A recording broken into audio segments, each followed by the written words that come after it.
Hello, I'm Dean Van Warmer and welcome to my term project for Automotive Management 302, Marketing and Distribution Part 2. My term project was on subprime lending, that is buy here, pay here car lots. So before we get started, there are a couple of questions that I would like you to ask yourself as we go through this presentation. So the number one question being, are you at risk of getting a subprime auto loan for your next vehicle purchase? Question two, what would it cost you if you got a subprime auto loan? And question three, since I've mentioned the term 3 times now, what is subprime? So let's answer this question first. What is subprime? So according to the Merriam-Webster dictionary, subprime is a loan having or being an interest rate that is higher than prime and is extended chiefly to a borrower who has poor credit or is judged to be potentially high risk of default. So break that down into a little simpler terms. Poor credit equals high interest rates, which is going to cost a bunch of money essentially. So let's look at my thesis statement for this project. Subprime auto loans have had a massive negative impact on the lower and lower middle class families, causing individuals massive amounts of financing costs just to drive to work. Education, I believe, is the answer to help the public understand what they are signing up for when they put their name on the dotted line at the dealership. So a little bit of history before we get into anything major. GM started requiring 35% down for a loan and had a 12-month payoff period for this. So back in 1920. In 1930, 50% of households in America had a vehicle in their driveway.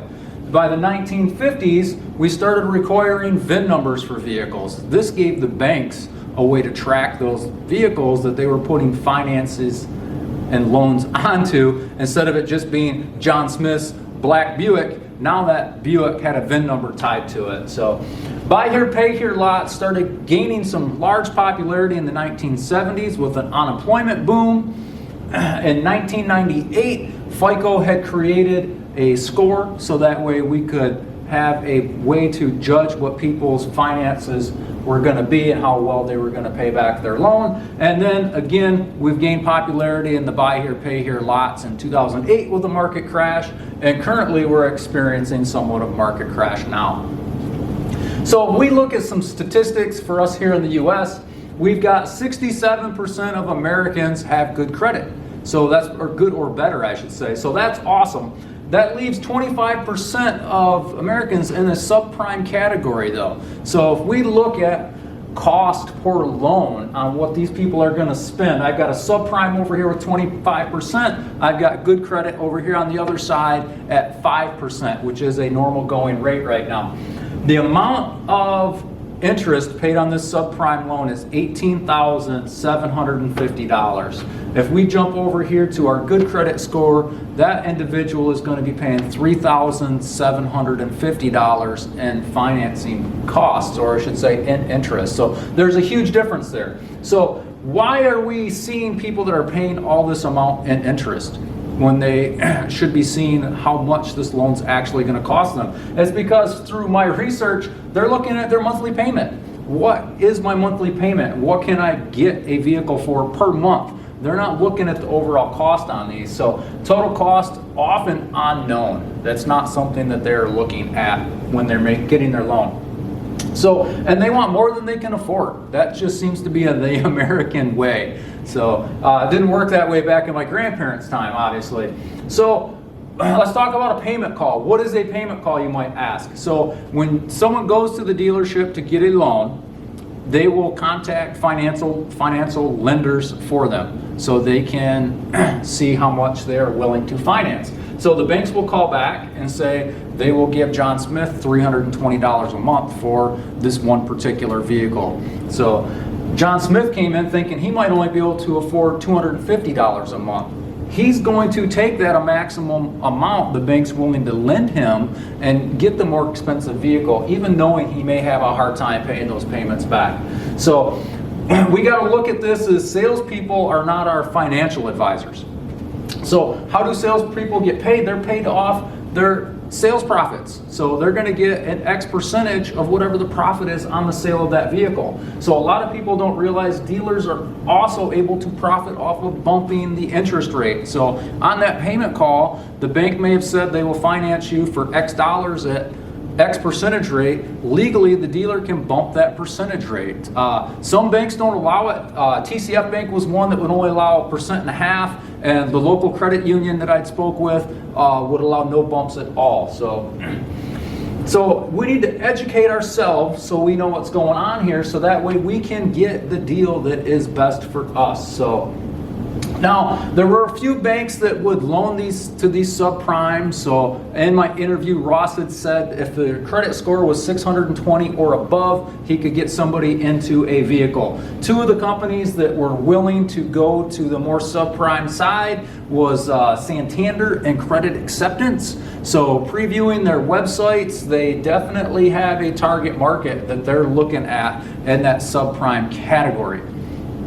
Now, if you got denied for a bank from a regular car lot, where are you going to go? You're going to go to the place that has 100% credit approval. You've probably heard the commercials before. Bad credit, no problem, right?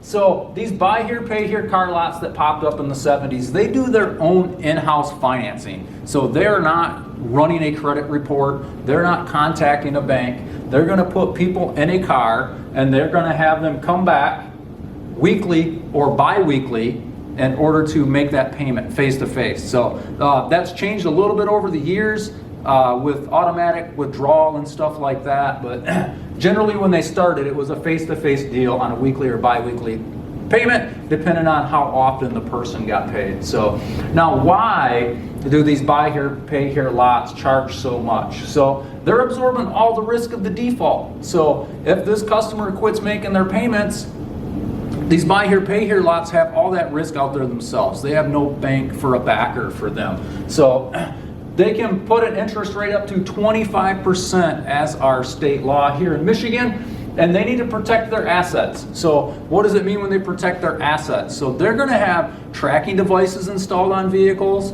starter disruptors installed on vehicles. Some of these will come packaged as the same thing.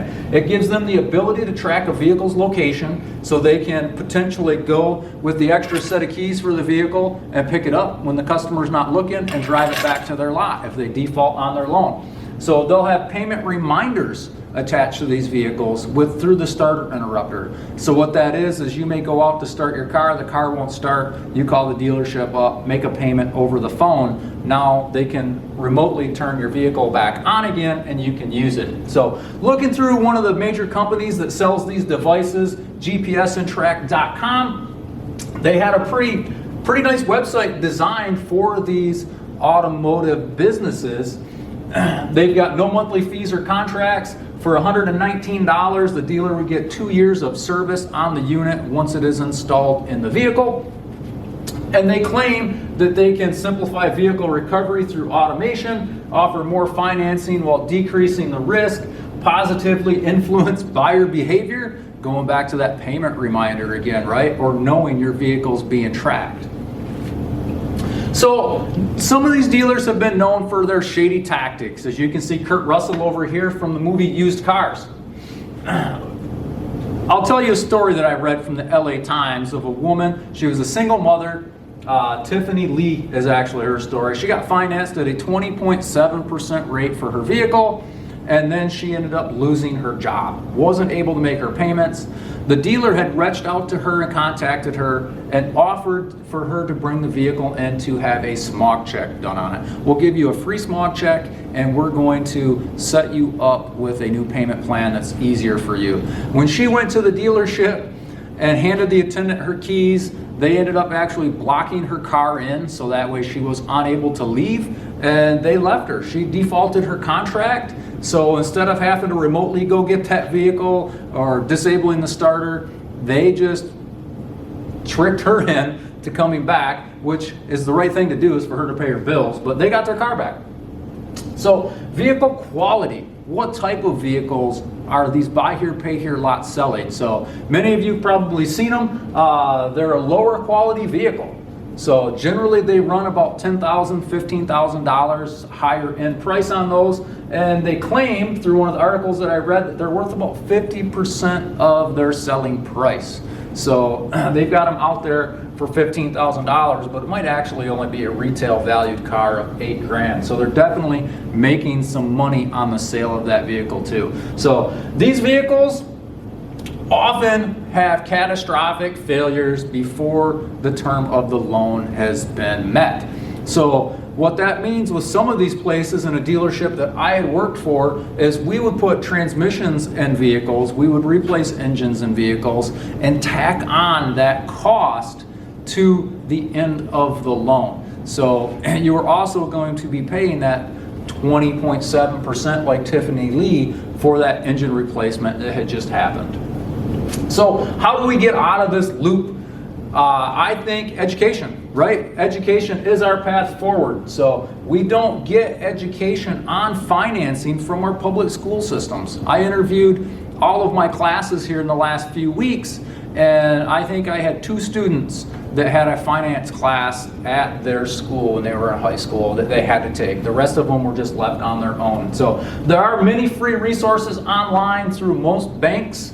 Even Santander Credit had some resources on that. And the Federal Trade Commission also has an excellent site for that. So if we look back at this loan that we were talking about earlier, education is the difference between $15,000 here.